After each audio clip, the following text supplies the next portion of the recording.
दोस्तों नमस्कार, कैसे हो आप सब। आशा करता हूँ अच्छे होंगे। दोस्तों आज है दिन वेडनेसडे का और आज डेट है 3 अगस्त 2023 और टाइम हो रहा है दोस्तों अभी 7:44 हो चुके हैं और मैं आ गया हूँ मधु विहार की रेड लाइट पे। जस्ट क्रॉस करिए और जा रहा हूँ घर की तरफ, राजापुरी की तरफ। तो दोस्तों आज मैं लास्ट ड्रॉप मेरा हुआ था शंकर विहार के पास में और वो पिकअप मैंने लिया था एम्बियंस मॉल से।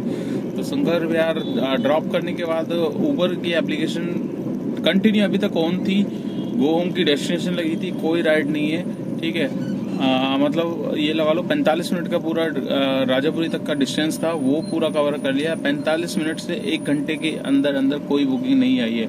तो इतने बुरे हाल हो रखे हैं उबर के। उबर ने बड़ा परेशान कर रखा है और मुझे लगता है तकरीबन सभी ड्राइवर भाइयों को परेशान कर रखा है इसने। तो दोस्तों आज मैं मॉर्निंग में निकला था, करीब जल्दी निकला था। कोशिश यही थी कि जल्दी निकल के थोड़ा सा आज मतलब ओला में ही चला लूंगा। बट क्या है कि आज से स्टार्ट करिए ओला चलाना, तो एक्सेप्टेंस रेट बहुत नीचे है मेरा ओला का।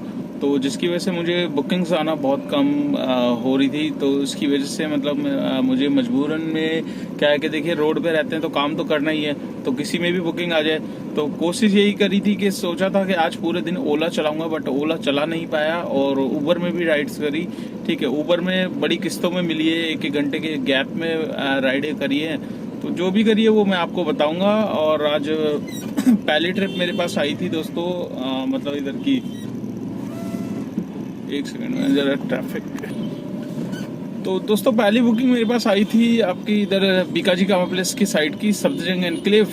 तो सफदरजंग एनक्लेव के वहाँ छोड़ा मैंने। उसके बाद मेरे पास मतलब ओला में कोशिश यही थी कि ओला में बुकिंग आए, बट ओला में आ नहीं रही थी। 15-20 मिनट हो चुके थे। फिर मैंने सोचा यार टाइम खराब करने की जगह इससे बढ़िया ऑन ही कर लेता हूँ। तो फिर उबर ऑन करी। उबर में 5-10 मिनट बाद मेरे पास बुकिंग आई आपका ली मेरिडियन होटल कनॉट प्लेस की जनपथ रोड पे। तो वहाँ पर उनको छोड़ा। वहाँ से फिर मेरे पास मतलब मैं आ गया था राजीव चौक पे। राजीव चौक पे कोई बुकिंग नहीं आई। शिवाजी मेट्रो की तरफ आया तो मेट्रो पे पेट्रोल पंप से पहले ही जैसे कि आप जानते हैं वहाँ पर गाड़ियाँ खड़ी रहती हैं। तो मैंने भी वहाँ पर लगा दी गाड़ी। तो मेरे पीछे 2 गाड़ियाँ थी और एक मैंने जैसी लगाई, मेरे 1-2 मिनट बाद ही एक आई उबर फ्लीट की गाड़ियाँ। ठीक है, तो उबर फ्लीट की गाड़ी आई और मैंने उससे बात करी कि मतलब आजकल उबर में क्या मतलब आप लोग कैसे हायर किया हुआ है, कैसे नहीं हायर किया हुआ। तो उसने अपना बताया कि भैया मैं तो मतलब ये उबर की मतलब मैंने उससे पूछा कि आपकी क्या ब्लू स्मार्ट टैक्सी की तरह मतलब बुकिंग्स आती है। तो उसने बोला नहीं भैया हमारी तो नॉर्मली जैसे मतलब आप लोगों की आती है वैसी आती है। तो मैंने कहा आपकी सैलरी वगैरह का क्या सिस्टम है क्या नहीं है। तो उसने बताया कि भैया हमें जो उबर दे रहा है वो 35% मतलब जितने भी टोटल काम होता है उसका 35% उबर फ्लीट वाले हमें दे रहे हैं। तो सपोज अगर हफ्ते में जितना भी काम हुआ तो कहता है मैंने लास्ट वीक में 6-6.5 हज़ार रुपये उठाए थे और वो तुरंत अकाउंट में आ जाते हैं। बट इसमें एक प्रॉब्लम ये है कि इनकी गाड़ी को हमें द्वारका सेक्टर 10 में इनका पूरा वेयर हाउस बना हुआ है, तो वहाँ पर मतलब जमा करनी पड़ती है और अगले दिन फिर वहीं से उठानी पड़ती है। तो दोस्तों अभी आप देख ही रहे होंगे मतलब उबर फ्लीट का क्या हाल है। ड्राइवरों को मिल रहे हैं ऐसे ऐसे पैसे, तो जिसकी वजह से उबर फ्लीट अपना बिजनेस पूरा का पूरा बढ़ाने वाला है। तो सोचने वाली बात है, समझने वाली बात है। अगर ऐसे ही चलता रहा तो आने वाले टाइम में ही हमारी सारी गाड़ियाँ को अपने प्लेटफॉर्म से हटाएगा या फिर ऐसी कंडीशन ला देगा जैसे कि अभी ला रखा है। धीरे धीरे क्या है कि तकरीबन सारे ड्राइवर भाई मजबूर हो जाएं अपनी गाड़ियां बेचने के लिए या फिर खुद ही इस प्लेटफॉर्म से हटते चले जाएं। तो वही चीज़ ये चाह रहा है और अपनी फ्लीट की गाड़ियों को इलेक्ट्रिक में मतलब ऐसे ड्राइवरों को लालच दे दे के। पर ड्राइवरों को भी समझना चाहिए कि ये लालच फिर ज़्यादा दिन का तो होता नहीं है, क्योंकि जब ये कंपनी आई थी तब भी इन्होंने लालच दिया था। लालच यही दिया था, हम लोगों से गाड़ियाँ निकलवाई थी अपनी कंपनी का बेस बनाने के लिए। अब क्या है, बेस बन गया है तो अपनी गाड़ियाँ ले आए। तो अभी फिर वो ये ड्राइवरों को लालच दे रहे हैं कि हमारी गाड़ी में आओ और गाड़ी चलाओ और मतलब 35% पाओ।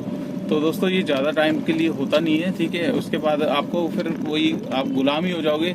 35 से भी 20% पे आ जाएंगे, 20 से 10% पे आ जाएंगे, और 10 से फिर पता नहीं कितने परसेंट पे हो। तो इस फ्लिट की गाड़ी को तो चलाना मेरे हिसाब से बेकार है। और दोस्तों, और ये एक चीज़ और देखने वाली थी कि मैंने सिर्फ 2-3 मिनट ही उससे बात करी। उसी दौरान उसके पास फर्स्ट मतलब 3 गाड़ियाँ हमारी खड़ी है, वो तीनों उबर की थी।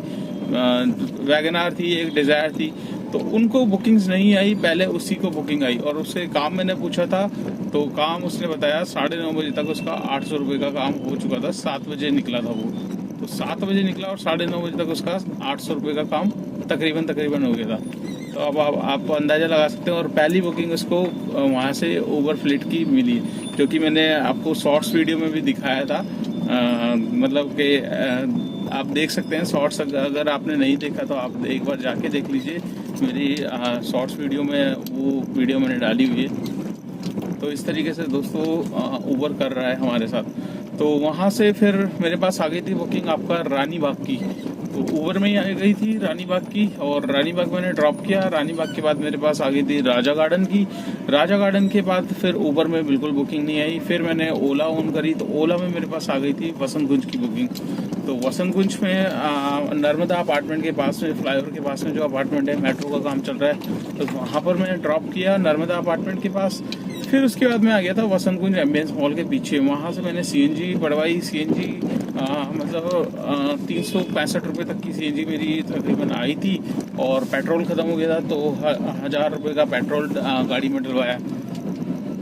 तो पेट्रोल का तो आप समझ लो दोस्तों, कम से कम 3000 का पेट्रोल मांगता है पूरे महीने में। तो मैं हर 10 दिन में डलवा लेता हूँ 1-1000 का करके, क्योंकि इकट्ठा गर्मी का टाइम है तो टंकी फुल करना थोड़ा सा रिस्क रहता है, ठीक है।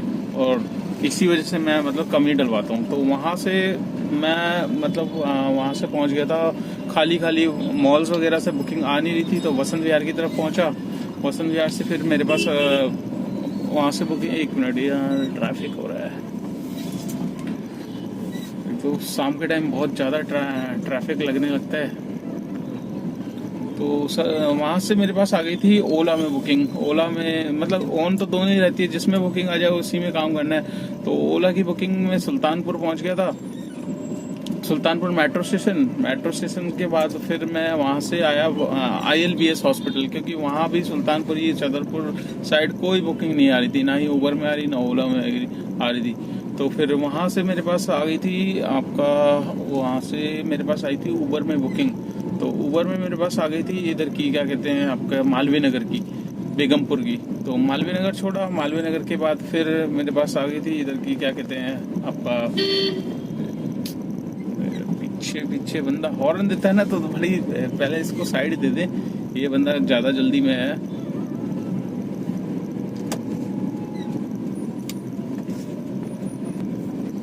तो हॉर्न मारने की कोशिश कर रहा था, उसको ज़्यादा जल्दी थी, मैंने निकल जा भाई।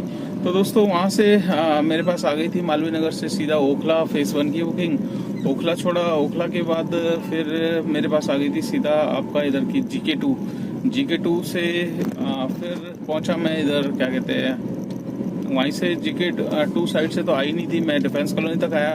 तो डिफेंस कॉलोनी में मैदानता की तरफ से आ गई थी मेरे पास सीधा वसंत कुंज से फिर शंकर विहार। बस ये ट्रिपें करी है दोस्तों। तो ट्रिपें इतनी सारी कर ली है, और अर्निंग आप देखोगे तो बोलोगे यार क्या अर्निंग हुई है महेश भाई। तो बहुत ही बेकार अर्निंग हुई है, जो भी होगी वो मैं आपको वीडियो के एंड में बताऊंगा। तो दोस्तों आज हम बात करेंगे उबर के ही बारे में, ओला उबर के ही बारे में। देखिए तो दोस्तों आप लोग सभी जो भी ओला उबर चला रहे हैं, खासकर उबर जो चला रहे हैं, वो आजकल परेशान बहुत है। देखिए परेशानी का कारण एक तो उबर ने टेंशन दे रखी है कि आपको लिमिटेड बुकिंग मिलेगी, जो कि अब आना स्टार्ट हो गई है।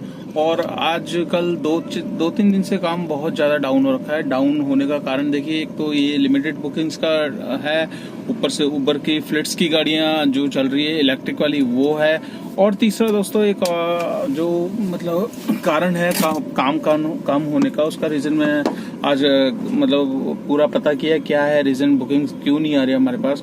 तो उसका रीज़न है दोस्तों गुड़गांव ऑफिस वगैरह, जो जैसे कि आप जानते हो गुड़गांव हरियाणा में दिक्कत चल रही है। तो वहाँ के जो प्रशासन है, गवर्नमेंट है, उन्होंने जो जितनी भी MNC कंपनियां हैं उनको वर्क फ्रॉम होम की सजेशन दे रखी है। तो हमारे एक मित्र थे, उनसे मैंने पता किया था, तो उनकी मतलब कॉल सेंटर में ही गाड़ी रहती है, तो उनके पास मैंने फ़ोन किया था। आया नगर में रहते हैं, गोपाल जी हैं, गोपाल सर हमारे, तो उनसे मैंने पूछा था, तो उन्होंने बताया कि 2-3 दिन के लिए वर्क फ्रॉम होम दे रखा है, तो सारी गाड़ियां मतलब कॉल सेंटर की आपका छुट्टी पे है। तो इन द सेंस छुट्टी पे है, तो दोस्तों वो भी छुट्टी पे है, तो उनको तो काम करना ही होगा। देखिए उनके लिए तो एक थोड़ा सा प्रॉफिट हो जाता है कि चलो वहां से तो MNC से मिल ही जाएगा। साइड वाइज क्या है कि वो काम कर रहे हैं दिल्ली में। तो अब क्या है कि रेगुलर ओला उबर की गाड़ियां चल रही हैं, ठीक है, काफी सारी। उसके बाद फ्लिट्स की गाड़ी चल रही है, लीज की गाड़ियां चल रही है। फिर क्या है कि ये जो MNC कंपनियों की गाड़ियां हैं वो भी दिल्ली में आज 2-3 दिन से काम कर रही है, जिसकी वजह से काम का इफेक्ट हमें देखने को मिल रहा है। तो यही कारण है जिसकी वजह से हमें बुकिंग्स भी कम आ रही है अभी, और काम वैसे भी कम है, क्योंकि देखिए अगर ऑफिसेज वगैरह बंद रहेंगे तो इंसान बुकिंग क्यों करेगा। और फिर काफी लोग थोड़े से डरे समय हैं, तो इधर उधर जाने से भी कतरा रहे हैं, अपना घर में ही टाइम वो कर रहे हैं। हम लोगों की क्या है, हम लोगों की मजबूरी है, हमारा काम ऐसा है कि डेली कुआं खोदना, डेली पानी पीना, तो वही सिस्टम है। अगर हम 1-2 दिन भी बैठ जाएंगे तो हमारा घर का मतलब वो परिवार का सब कुछ कौन देखेगा, तो हमें ही देखना है। इसलिए हम रोड पे निकलते हैं और कोशिश करते हैं कि ज़्यादा से ज़्यादा टाइम में मतलब अच्छी अर्निंग कर पाए। बट रीज़न ये है कि अच्छी अर्निंग बिल्कुल भी नहीं हो पाती। तो दोस्तों आज का मैं काम आपको बता देता हूँ। आज का काम मेरा कितना हुआ है, कोई खास नहीं हुआ, पर जितना भी किया है क्या है कि सोचा यही था कि ओला में काम करूंगा पूरे दिन, बट मेरी क्या है कि एक्सेप्टेंस रेट काफी दिनों बाद चला रहा हूँ ना, ओला रेगुलर नहीं चलाता था, बीच बीच में गोम डेस्टिनेशन की मार लेता था, अदरवाइज नहीं करता था।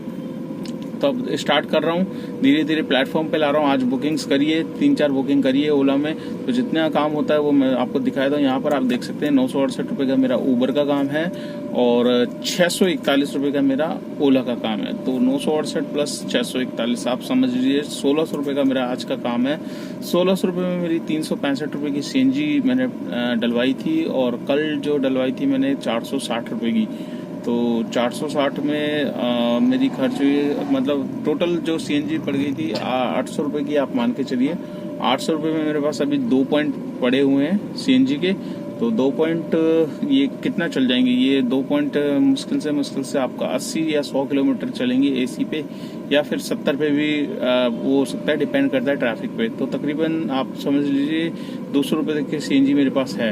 तो 800 की CNG थी, 200 की पड़ी है, तो 600 रुपये तक की CNG खर्च हो चुकी है। तो 600 की CNG काम इतना कम, वही रीज़न है कि मतलब AC चलता है कंटिन्यू, गर्मी भी ज़्यादा हो रही है, तो जिसकी वजह से ये प्रॉब्लम है। तो 1600 के काम में 600 रुपये आप निकाल लेंगे। तो अभी मैं गाड़ी का बिल्कुल भी खर्चा कुछ नहीं निकाल रहा, हाँ बस ये एक 100 रुपये का पेट्रोल निकालूंगा जो कि लगा है, मेंटेनेंस वगैरह सब हटा देता हूँ। तो आप समझ सकते हैं कि कितना इनकम हो रही है, और नेट अर्निंग अभी 900 रुपये निकाल लेते हैं। मेंटेनेंस 2-3 दिन भूल जाते हैं, उसके बाद फिर निकाल लेंगे। काम अच्छा होता है तो मैं ज़रूर निकाल के बताता हूँ, बट आप कैलकुलेट कर लीजिए कि मेंटेनेंस भी आप अपनी उसमें अर्निंग से डिडक्ट करोगे, उसके बाद ही आप अपनी नेट इनकम निकाल सकते हो। तो दोस्तों आज की ये वीडियो आपको कैसी लगी लाइक कर देना, चैनल पे फर्स्ट टाइम हो तो चैनल को सब्सक्राइब कर लेना। अगर आप मेरी वीडियो फेसबुक पेज पे देख रहे हो तो इसको भी फॉलो कर लेना, ज़्यादा से ज़्यादा शेयर करना। जितना आप वीडियो शेयर करते हो उतना मुझे हौसला बढ़ता है, और मेरी यूट्यूब फैमिली में आपकी मतलब एक फैमिली की तरह आप आ जाते हो, और एक छोटा से छोटा अपडेट मैं अपनी यूट्यूब फैमिली को देता हूँ, कुछ भी हो चाहे कहीं भी हो, तो इसका अपडेट देता हूँ। और लास्ट जाते जाते दोस्तों आप भी देखिए, कल की मैंने बात बताई थी मंगोलपुर साइड में दिक्कत थी, तो मैंने बताया था आज भी दोस्तों पीरागढ़ी, नांगलोई और ये मंगोलपुरी साइड ये थोड़ा सा इफेक्टेड है, थोड़ा सा सेंसिटिव ज़्यादा हो रखे हैं, तो इन एरिया में ना जाए, ठीक है। देखिए एक मतलब आज ही पता चला है एक ड्राइवर भाई उस तरफ जा रहा था, बहुत ज़्यादा जाम था और हल्ला मच गया था कि लड़ाई हो गई है वहाँ पर। तो इस वजह से क्या है कि वो फिर नजफगढ़ वाले रास्ते से निकल के आया बड़ी मुश्किल से 1 घंटे में। तो मैं नहीं चाहता कोई भी भाई ऐसा फंसे, ठीक है। बाकी काम तो देखिए होता रहेगा। सबसे पहले अपनी जान है, आपके साथ आपकी फैमिली है। तो चलिए दोस्तों, वीडियो का एंड कर लेते हैं और आपसे मुलाकात करते हैं कल नेक्स्ट डे नेक्स्ट ट्रेनिंग पे। तब तक के लिए बाय बाय।